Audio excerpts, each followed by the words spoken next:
Welcome to HacWare Live. I'm Tiffany, the host. I am the founder and CEO of HacWare. So thank you all for joining me.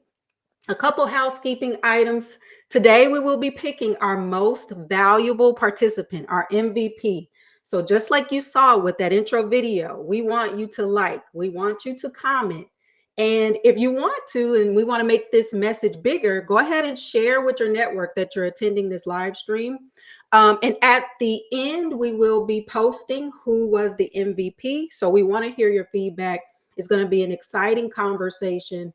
So let's get started. The other key thing is if you have to jump off and leave, don't worry. You can find this post or this restream on our resources at hackware.com. So if you go to resources.hackware.com, you can see this live stream as well as any of our other resources.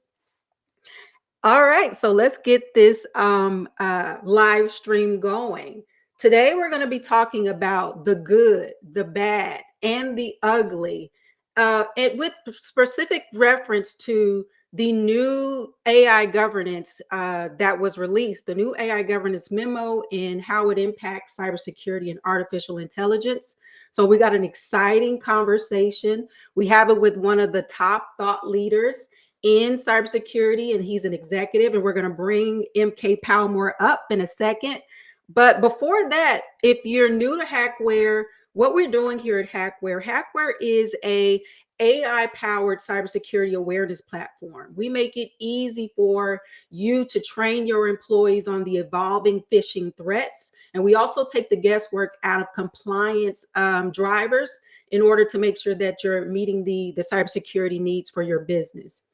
So we have an exciting announcement. If you haven't seen the news about what is happening here at HacWare, well, let me show you my reaction.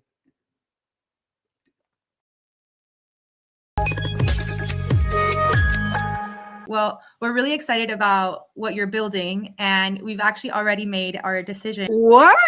On behalf of all of us at Google, congratulations. We're rooting for you, and we're so excited to see everything that you accomplish going forward. Thank you so much. I really appreciate that. So I am, just to make sure that I didn't overhear hear you all incorrectly.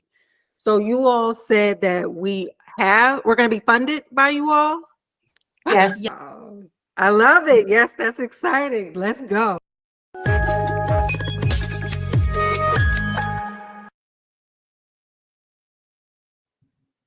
Let's go. That's the exciting news. I'm excited to announce that HacWare is backed by Google for Startups. This funding is going to help us with our globalization strategy to help us work with cybersecurity providers in the North America, the EMEA region, as well as in the Asia Pacific market.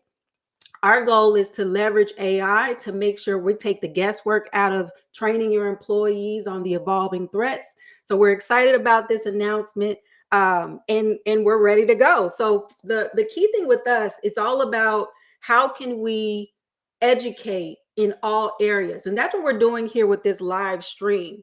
And so the whole goal is we're trying to make sure that we empower you with knowledge, and this memorandum that was released by the government, we're going to break it down. We're going to break down the good. We're going to talk about the bad. We're going to talk about what's not so good, the ugly.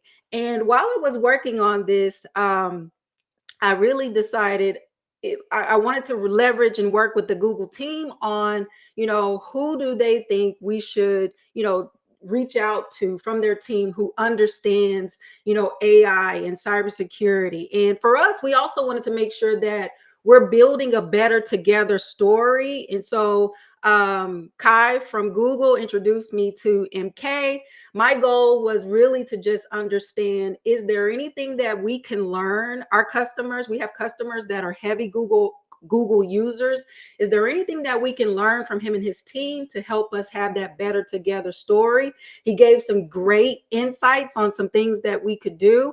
And then I also thought, well, let's see if I could get MK to share his thoughts on AI and cybersecurity. And so I want to bring up MK and let him introduce himself and welcome him in. So hello, MK. How are you doing? Hi, Tiffany. Thanks for having me on your show. It's a pleasure to be here, and congratulations again on being selected to participate in the Google Startups program. That's quite an accomplishment, and hopefully it will serve as a momentum builder for you as you continue to expand. What folks know about the outfit that you've stood up, and will result in some customer conversions for you and opportunities in the future. So congratulations again. Thank you. Let's go. That's what we're looking for as well. Awesome. So tell us about yourself. Tell us about your journey. So I currently serve as a director in Google Cloud's Office of the CISO. We are a global team responsible for assisting customers in their cloud transformations with a particular emphasis around cybersecurity. My personal journey professionally, I'm a United States Marine and also a retired executive from the Federal Bureau of Investigation. I spent 22 years as an FBI special agent. Towards the midpoint in my career, as you might imagine, the various things that you have available to learn and to apply your trade in the FBI. Midpoint in my career, I transitioned into the cybersecurity lanes, and I had an opportunity towards the end of my career with the Bureau to actually lead one of the largest cybersecurity investigative teams for the FBI. For a period of the 6 last years of my career with the Bureau. I retired from government service, subsequently went on to work as a global field CISO for Palo Alto Networks, which is a large-scale cybersecurity vendor. Worked there for a few years, and then the opportunity to come to Google Cloud was presented to me. And at the time, frankly, my position was that the world, in terms of global enterprises, was an evolving one where cloud would play a unique role in how organizations protect themselves in the future. And so, of course, I jumped at the opportunity to join the team at Google. And of course, Google Cloud's been on a tremendous upward trajectory in just that 3-year term that I've been with the organization.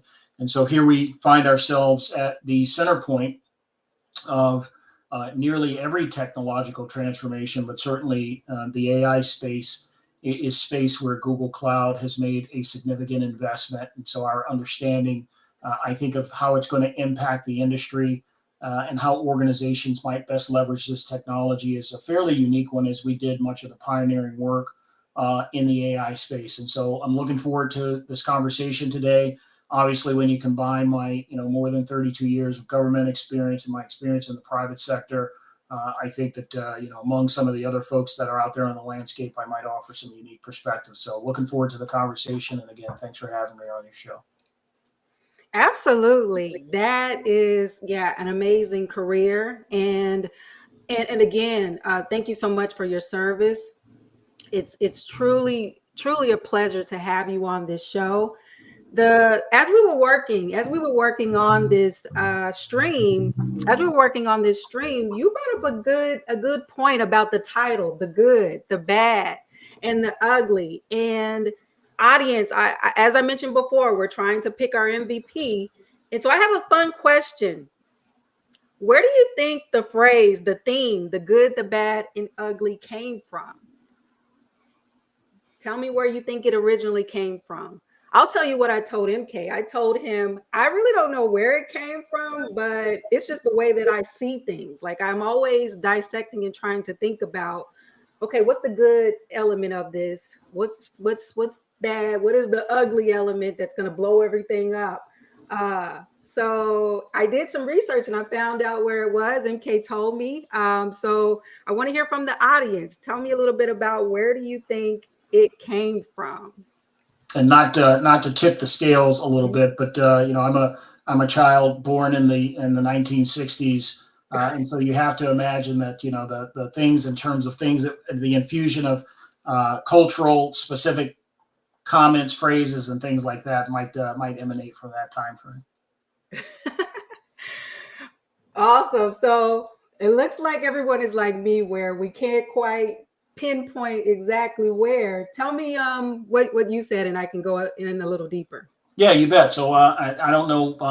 So most folks who were born in the 60s certainly were aware of, if not big fans of, the spaghetti westerns that Clint Eastwood was a star in. So there was a movie in the 60s called The Good, the Bad, and the Ugly. And while that phrase I am certain probably did not emanate with that particular show. It certainly brought it to the consciousness of America. And so I think that you will find that most references to that phrase, the good and the bad and the ugly, can at least point back to that very popular, one of a number of series of spaghetti westerns that Clint Eastwood was responsible for acting in and becoming part of the American consciousness. So that's where the phrase certainly picked up steam and emanates from. Absolutely right. I did my Googles. And Google search will probably tell you that.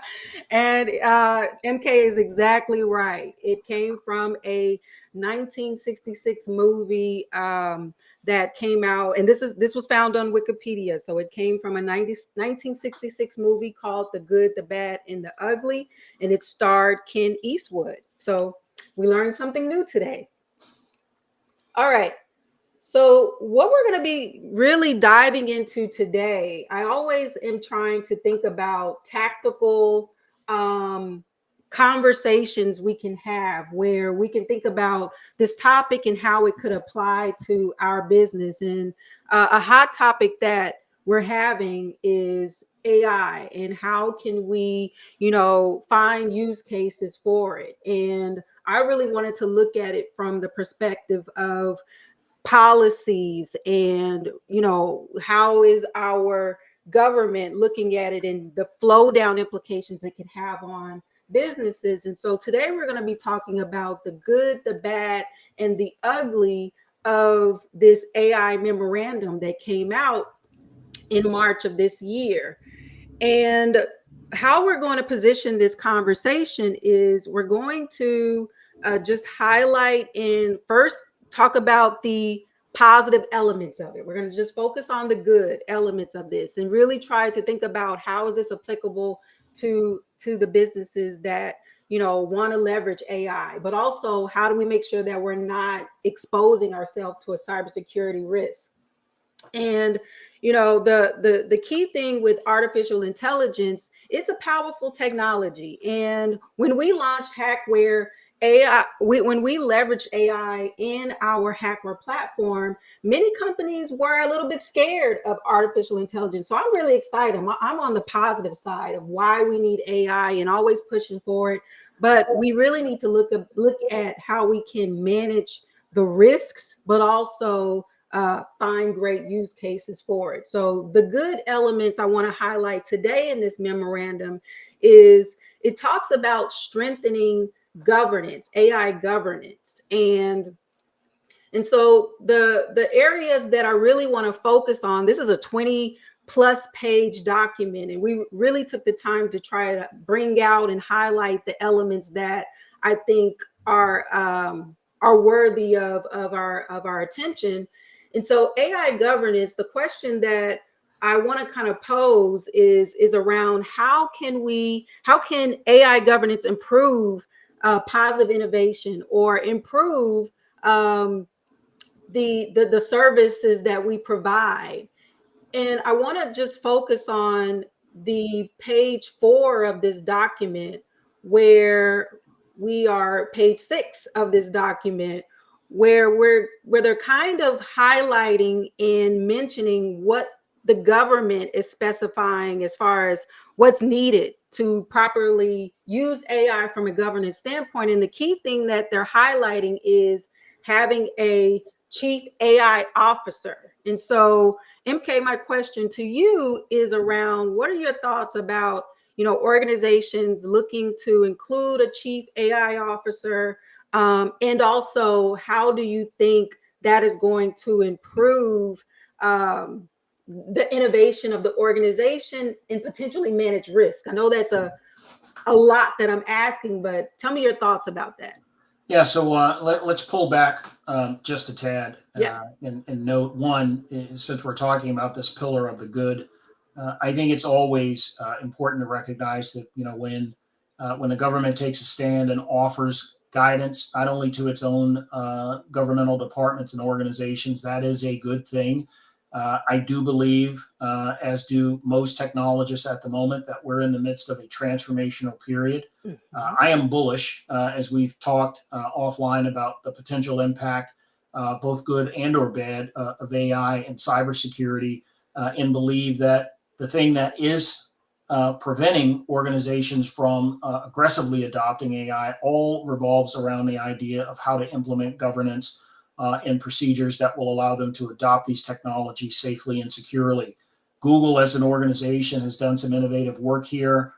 We were one of the first to come to market with what we call the Secure AI Framework, which is our way of helping organizations approach how they might implement governance, risk, and compliance items so that they can better track and implement these kinds of technologies while also taking advantage of the presence of these technologies to move quickly ahead in both the operational and cybersecurity space. And so this is overall a good thing. The part of the challenge that government faces when it implements policy like this is that the executive branch is a strategic branch in nature, although there are certain components of it, certainly that I worked for many, many years, that are tactical and able to execute on strategy. What they're doing here, I think, is providing some overall guidance towards organizations. And I think the establishment of a chief AI officer is a good recommendation, but I think that what you will find in many organizations is maybe a reliance already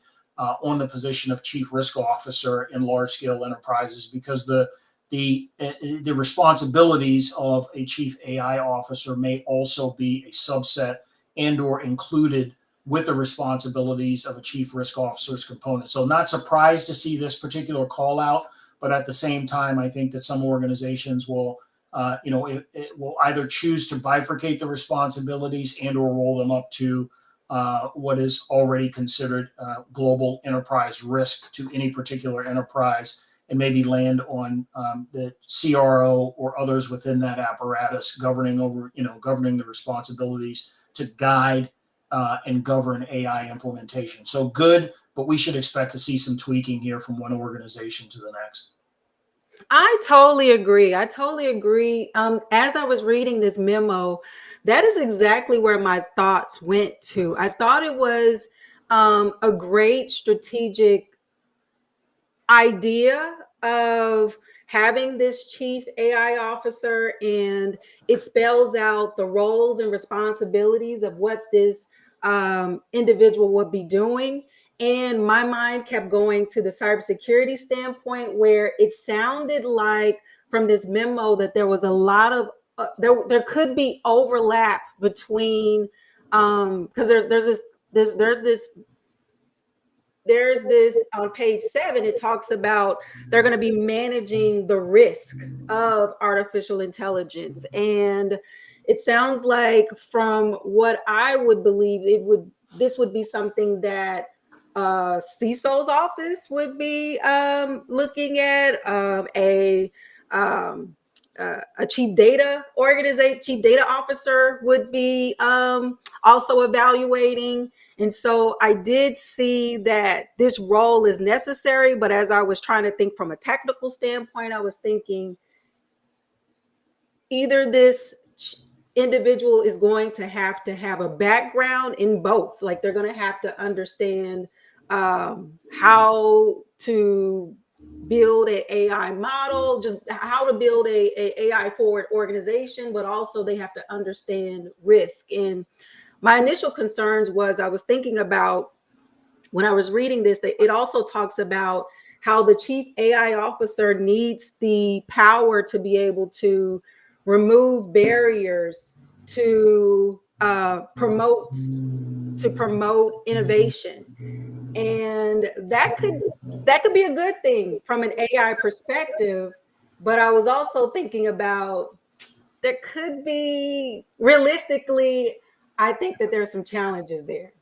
Yeah, I mean, any C-suite leader in an organization, I would hope, doesn't like to make decisions in a vacuum. And while you may have and or designate someone to run the AI component of in terms of governance, risk, and compliance, they certainly would still need to collaborate very closely with others like the chief technology officer, the CIO, and of course the CISO, in terms of making determinations as to support and enablement and how an organization can best position itself to adopt a technology like AI. And we talk so general about AI, like artificial intelligence, and it's important, I think, to understand that that the space is moving very quickly. Mm-hmm. Organizations, I think, are identifying very quickly use cases along business operations and in cybersecurity where we see AI operating as a force multiplier, creating efficiencies in terms of business operations and in terms of cybersecurity. I like to talk about how the impact of AI and large language models has actually increased the ability of organizations to move quickly through their decision cycles. It's something we call in military circles the OODA loop, or the ability to observe, orient, decide, and act on any one particular situation. And I think AI has impacted that in such a way that it allows organizations to move faster through that decision cycle, thereby positioning a better and higher probability of being able to defeat adversarial activity. I wrote a blog for Google on this. It's out there in the sphere. You could probably Google the term OODA loop and Google Cloud blog and have it come up. But I think the call out is good. I don't think that there's organizations where the chief AI officer is going to be singularly responsible for making large scale technological implementations, because AI, remember, is a component of the technology that an organization either may already have within its technological boundaries, or seeking to adopt a broader technology, again, that has AI infused components to it. So it's definitely a position that's going to have a lot of responsibility. But again, I do see a lot of overlap and tie-in with existing chief risk officers, and again, those who are already leaders in terms of the technological domains of any one particular enterprise. I will call out, government is organized in very peculiar ways to the departments and organizations that they are responsible for protecting, and oftentimes we make it an uneven call outlining positions like chief technology, CISO, CIO for government organizations, expecting them to have the same exact responsibilities as you might see in global enterprise. And the truth of the matter is that they are uniquely different, and oftentimes the responsibilities in government are spread among other entities, and you won't find singular agreement in any one particular government organization that say the CIO has all responsibility for technological decisions in any one government department. They call them by different things in government agencies, and so it gets to be a little bit tricky when you use enterprise terms to apply to government positions. Okay, well, let's think about this from just a business perspective, and let's take the chief AI officer out of the equation, because if we look at many small, medium-sized businesses, they may not have the ability to bring in that chief AI officer, but the great thing about this memo, it really is highlighting just governance practices that they should be looking at in their business. And one of the key things that I saw in the memo was just about trying to do an assessment across your organization to see, well, who's using AI in the organization, understanding possible use cases for potential new ways to use AI. And so I think that is a great thing out of this memo, if you look at it and just really try to think about from where we are, from where a smaller organization is, how can we better govern ourselves where we're not falling into shadow IT. And shadow IT is when you have each employee who is downloading and installing tools, which is very prevalent in the small and medium-sized space. And now that we're potentially layering in AI tools, there should be some takeaways where we can look at from a governance standpoint. How can we standardize across the board, across all of our employees? These are the tools that we're going to use. This is the best use case. And this is the outcome. We're going to be able to provide better services much faster. We're going to be able to build something quicker, but these are our standardized tools, and this is the best way to use them. And this memorandum really explains how you should try to look at creating this assessment, but then also training those technical and non-technical employees on how to use the tools. So you're mitigating your risk from a vulnerability standpoint. What's your thoughts on standardizing tools, or ways that a small business or medium-sized business can take away some of these elements of the memo? There's a lot to unpack there. Yeah. With how you describe that setup. Mm-hmm. First of all, let's look at it through the lens of cybersecurity. I have lots of conversations day in and day out, weekly, with CISOs, from large enterprises down to those occupying the SMB space, and certainly those in the global public sector. And I will tell you that small to medium-sized organizations have a unique challenge, and that challenge is they have the requirement to operate like the big boys, but not always the resources to match what, say, larger enterprises can apply to a problem or challenge like cybersecurity. And so I think any organization, and especially small to medium-sized businesses, should always be looking to establish partnerships with organizations that will allow them to force multiply their ability to tackle a problem while not having to necessarily spend on internal resources. It's the sort of build versus buy approach. And I think SMB organizations don't spend enough time looking at areas where they can not necessarily offload a responsibility, but potentially share a responsibility with a partner who might offer them an expansion of their ability to do things while at the same time not requiring the organization to build an apparatus to do exactly the same thing, because they just don't have the in-game resources to build out something that's going to be effective enough. The security operations space is a prime example of this.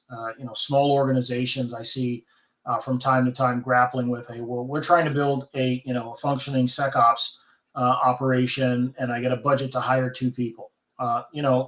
2 people is probably not going to cut it, and depending on any size of the organization. And so while you're trying to throw dollars at identifying people to hire permanently to address a job that could be done succinctly and in a focused way by an MSSP, why not choose to buy the services of a MSP and or get an organization that's doing managed detection and threat response for you, rather than trying to build that organization internally on your own.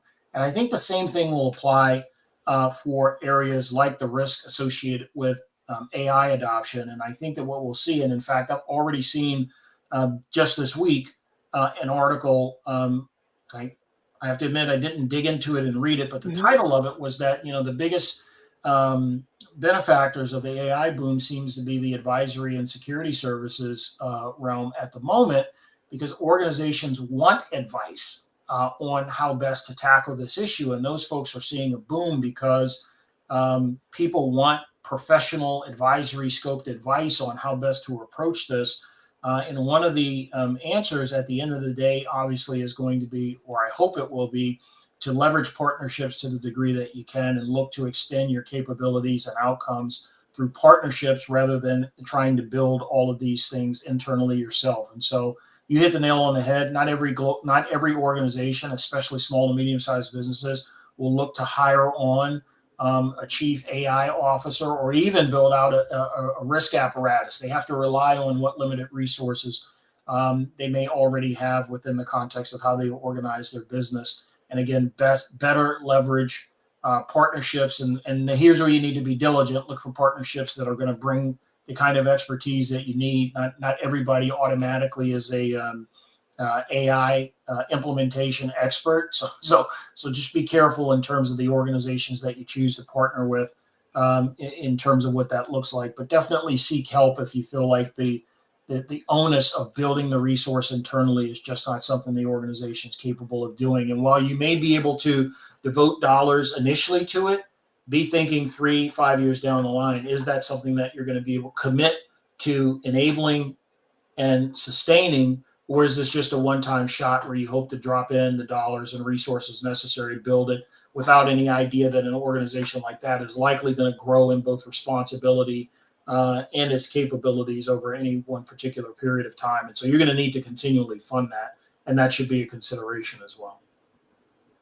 Great point. I think that that's definitely tactical information that we have a wide range of people that are in the audience, a wide range of professionals that are going to be watching this live stream later. And so that tactical information of if you don't have that skill set in house, looking at leveraging partnerships with a organization where that's their bread and butter, this is what they do all the time. I know we're going to have quite a few individuals in the audience that are MSPs and MSSPs, because that's who a lot of our customers are. And so I think that it makes a lot of sense. And you alluded to, which is what I want to go to next and talk about, you know, the bad elements of this memo. And you alluded to the challenges around having the right teammates to be able to implement this the way that it's designed. I agree. I believe that this memo is definitely reaching for the stars. I always tell my kids, we're going to shoot for the stars. We may not be able to do it all, but we're going to shoot for the stars and go big. And I think that's what this memo was doing. And so some of the elements that I want us to kind of talk about is the challenges with implementing AI, but from a cybersecurity standpoint. So let's talk. I would love to hear your feedback on some of the challenges that you've seen organizations have trying to implement this. And then I want to kind of dive into what the memo is saying. So I think organizations face a number of challenges in terms of implementing modern technologies in the enterprise. One is just a complete understanding of what the technology may or may not do for you. I think it's important to at least attempt to outline what those possibilities might look like. And so as you move into adoption, there's a fair understanding of what it will deliver and what it will not deliver. That can be a challenge if you're not communicating appropriately your concerns about the technology to the provider that you happen to be dealing with. And if they can't help you wade through that, then it's probably not the right technology partner for you to be working with. You know, in any one particular guidance, whether it be an executive order or anything pushed out by the executive branch, the challenge is they write in a strategic way, right? Their goal is to give strategic guidance, and oftentimes that's a good start. But there's a gap between strategic guidance and tactical implementation, and that's where organizations oftentimes are left to their own devices to try and figure out how to get through that tactical implementation. And so you'll find government organizations and civilian organizations across the board will be looking for, how do I do a direct line between something that's mentioned in this document and then subsequently something that I need to implement within the enterprise. And that's where help comes in, and that's where the identification of appropriate partners with the right background, experience to help you get to your desired security outcomes can be really fruitful. And the biggest challenges I see are organizations, again, hesitation is they don't quite understand what it's going to do for them. And if you can help them frame out what that looks like and be clear around the things that it won't do, I think it helps organizations make decisions about how to move forward. And then the second component of it is understanding that you know, if you don't kick the tires on it a little bit, it can be difficult to really get an understanding of all of the various use cases. Again, I stated earlier that I'm bullish on the technology because I've seen and imagine an unlimited field of use cases where it can be helpful both in operational lanes and in cybersecurity. And if there's one big sort of top line takeaway in terms of usefulness, I think the word efficiency jumps out at me, because I'm, you know, as a practitioner, I'm already, you know, behind the scenes practicing with and trying to make sure I can create efficiencies out of the technology, or at least leverage efficiencies. And I've already seen a benefit where something that might take hours, days to do, or even months, you can get down to a few minutes with crafting the right prompt, using the right tooling, and then getting and extracting out of the out of the particular platforms that you happen to use, the kind of information that's helpful to you and will allow you to move faster. And so efficiency jumps out at me. And I would just impress upon practitioners the idea that you got to kick the tires. You have to find a way to test these platforms and to really, and once you've tested them, it's like the light bulb comes on. You begin to really see, well, there's this process that we have in our organization. It takes an immense amount of time and a lot of people are involved, and it really slows down our ability to get to an end state regarding a particular decision.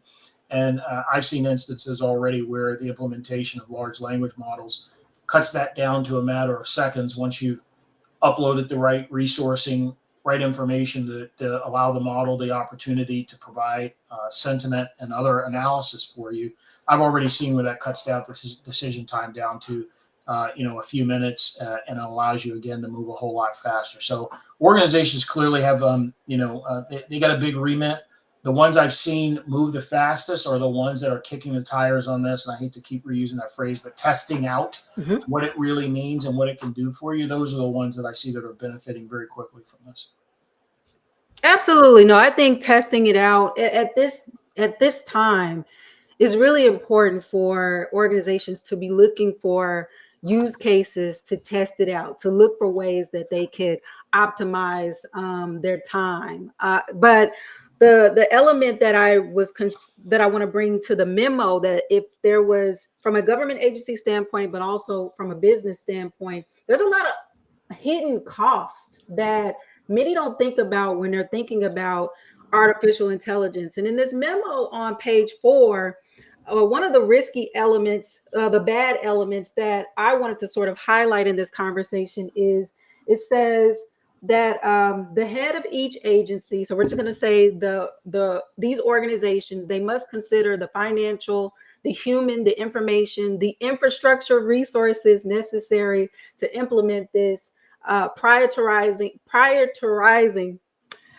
current resources and requesting additional resources via the budget process. And so it sounds like when we think about AI, it's not just thinking about this shiny element in how it could modernize our business. I think that's a great outcome, but the risk of thinking about AI is that you also want to think about it from a business standpoint. You want to think about it from a strategic standpoint and really look at it from every angle. What is this?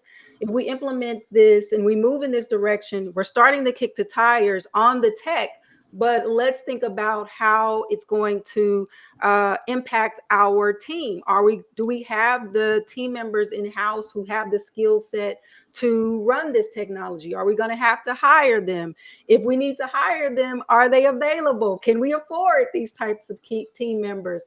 What type of infrastructure do we need to have in place to effectively run this type of solution? If you're thinking about large language models and the infrastructure that you need to be able to train them, if you're going to do that internally, what type of cloud provider do you need to use, and what are some of the potential costs that's going to be associated with that? And so I think that is like one risk, that when you talk about some hesitation, you initially talked about companies having hesitation into moving into AI. That is one part of the conversation I want us to consider and really look at when we're kicking the tires, the strategic elements outside of the cool, shiny innovation, because that's where I would go. But from a business standpoint, you got to make sure that you have the team, the infrastructure, and financial resources to manage that.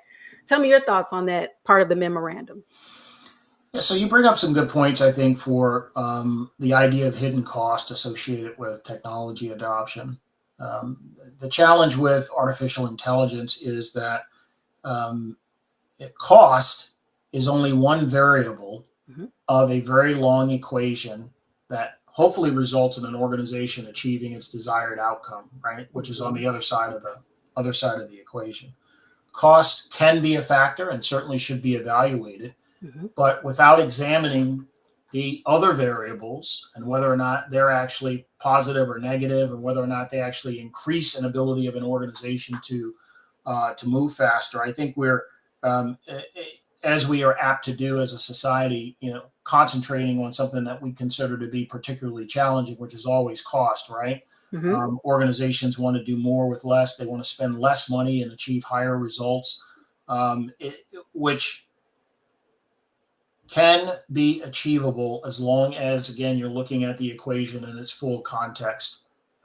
If you extract cost and that's your only concern, then yes, it's going to cause hesitation. But how do you know or not know, unless you're evaluating the entire equation, that by maybe spending additional dollars that you're actually lessening the cost in another part of the equation, which is a variable as well in the same equation, that you could be mitigating by spending money within AI. You could actually be bringing down cost in a multiple number of areas, thereby being, at the end of the day, maybe it comes out as a flat investment. In other words, you put money in, you actually achieve some efficiencies, achieve some downgrades and costs and things that previously were very expensive for you. And at the end of the day, you're actually getting better without actually having to spend more money. And these are areas I think that we have yet to really fully understand and explore. In each organization, the other variable that's challenging is that each organization is going to have different variables in that equation, with cost, again, being one of them.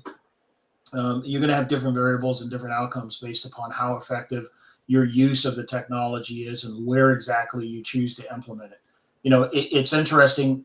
Maybe you identify an area within your enterprise that you feel is particularly toilsome or filled with a lot of cost and anxiety, and you take the AI technology and you point it towards that, and it has the desired outcome. You save time, you actually create extra efficiencies. But the counter of that is identifying AI and pointing it towards a problem that's really not that impactful to the organization, and thereby it maybe comes out as just a cost for you to do that. And that's where things like a risk team, a governance team can apply theory and thought on where best to apply the technology in the organization to achieve the best outcomes. And so, yeah, there's some extra thinking that's involved with the adoption of this technology. And it's still, though, an area where generally speaking, I would say that, the cost, the pros are going to outweigh the cons in terms of use of it. But yeah, you have to be smart about it. And you can't just take it and adopt it, incur all this additional cost, and not really tackle the problems that are preventing your organization from growing. I agree. I think, yeah, if you look at the cost, the benefit is going to outweigh. But it's really important to try to understand and get a holistic view of what we need to do to move towards, modernizing our organization, leveraging AI. I think that definitely needs to be a part of the equation.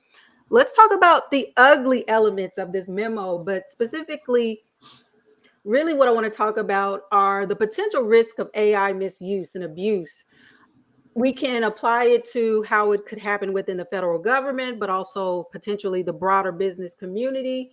Tell me about AI from a cybersecurity standpoint, how it could be misused or abused.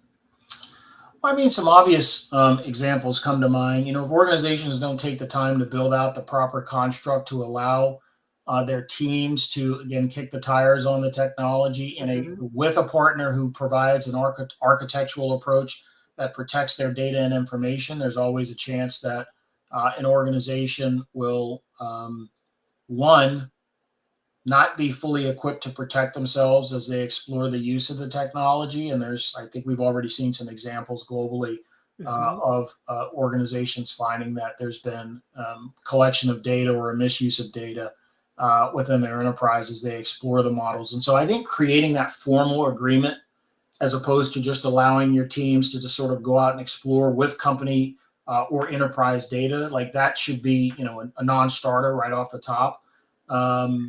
But if you don't come out and state that, if you don't create those borders around how technological teams need to explore this, like the use of what they call, you mentioned earlier, shadow IT, you may have some shadow AI use going on if you don't set up those parameters early. And so I think that's the biggest overall risk to the enterprise. And then, maybe from a more strategic, cautious standpoint, organizations that don't take the time to really weigh and examine their GRC approach to this, and move too quickly into it, there's also a danger then of really not understanding the risk to the enterprise. But as I like to tell customers when I speak to them about adoption of any technology, I'm a big fan of proofs of concept, opportunities to, in a formal construct, play around with things and figure out whether or not it's going to meet your business needs.